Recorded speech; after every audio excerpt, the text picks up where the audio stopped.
এক গ্রামে দুইজন বন্ধু ছিল। তাদের বন্ধুত্বের মধ্যে এতটাই গভীরতা ছিল যে তারা একে অপরের জন্য জীবন বাজি রাখতে পারত।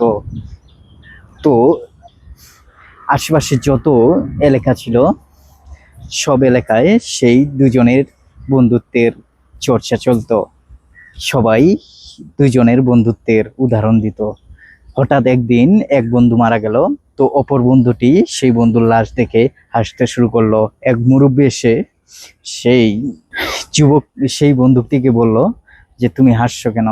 তখন ওই বন্ধুটি উত্তর দিল, কি বলবো বাবা, আমার তো হৃদয়ে রক্তক্ষরণ হয়ে যাচ্ছে, কিন্তু আমি কাঁদতে পারছি না। আমি আমার বন্ধুকে কসম দিয়েছি, কথা দিয়েছি যে আমরা একে অপরের যদি শেষ জানাজাতেও যাই তবে হাসতে হাসতেই যাব।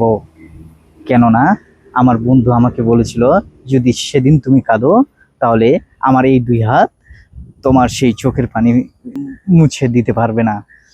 এই কথা শুনে বৃদ্ধ লোকটি কাঁদতে শুরু করলো আর বলল, আমি আমার এই জীবনে এই দুনিয়ায় অনেক বন্ধুত্ব দেখেছি, কিন্তু তোমাদের মতো প্রকৃত বন্ধু আমি আমার জীবনে দেখিনি।